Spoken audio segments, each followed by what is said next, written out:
आज के समय में हम सब दौड़ रहे हैं। पैसा, नाम, काम, सोशल मीडिया सब कुछ है। फिर भी अंदर कहीं ना कहीं एक खालीपन, चिंता और बेचैनी बनी रहती है। श्रीमद् भागवत महापुराण का पहला स्कंद, पहला अध्याय हमें ये सिखाता है कि इस कलयुग में मनुष्य का जीवन वास्तव में सार्थक कैसे हो सकता है। आज हम स्कंद 1 अध्याय 1 की कथा बहुत सरल भाषा में समझेंगे और अंत में देखेंगे कि इस छोटे से अध्याय से हम अपने रोज के जीवन में क्या-क्या बदल सकते हैं। कथा शुरू होती है निमिषारण्य नाम के पवित्र वन से। वहां शौनक ऋषि के नेतृत्व में बहुत सारे महर्षि एक बड़ा यज्ञ कर रहे थे। ये सभी ऋषि अपने लिए नहीं, बल्कि पूरे कलयुग के लोगों के कल्याण के लिए तपस्या कर रहे थे।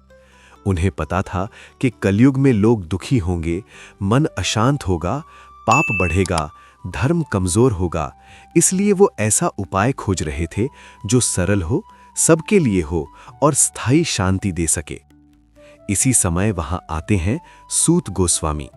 सूत जी बहुत विद्वान हैं, लेकिन उससे भी ज्यादा महत्वपूर्ण बात यह है कि वे भगवान के भक्त हैं। उन्होंने अनेक संतों की सेवा की, शास्त्रों को सुना और विशेष रूप से व्यासदेव के पुत्र शुकदेव जी से श्रीमद् भागवत की कथा का रस ग्रहण किया है।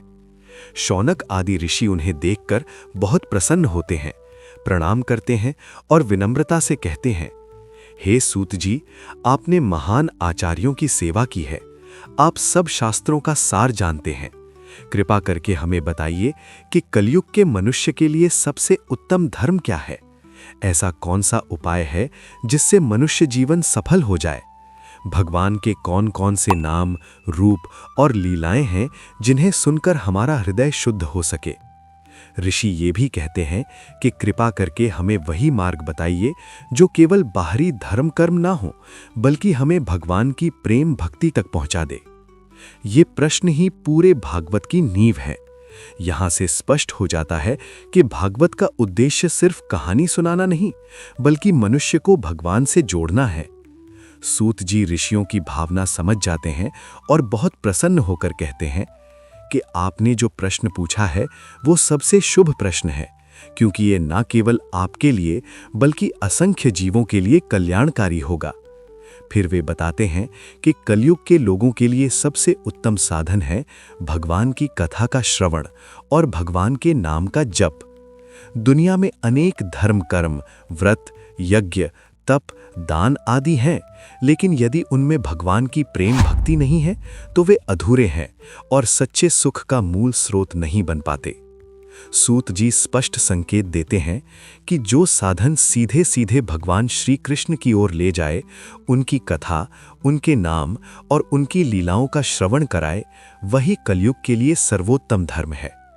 तो इस पहले अध्याय में कुल मिलाकर 3 मुख्य घटनाएं होती हैं।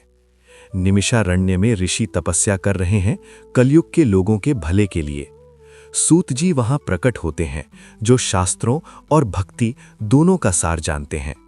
ऋषि उनसे जीवन का सार पूछते हैं कि मनुष्य का सर्वोत्तम धर्म क्या है जो सबका कल्याण करे।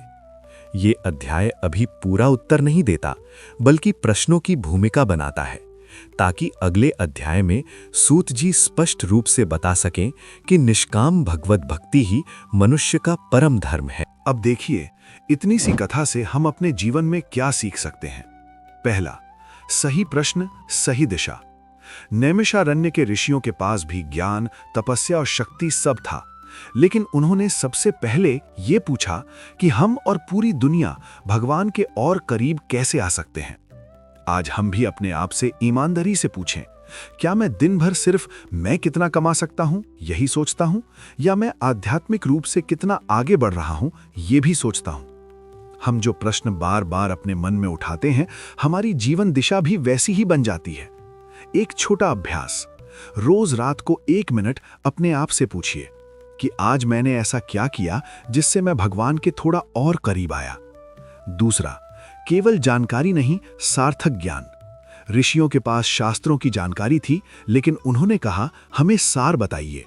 आज हम भी बहुत सारे वीडियो, रील्स और पोस्ट देखते हैं, मतलब जानकारी बहुत, लेकिन मन में शांति कम।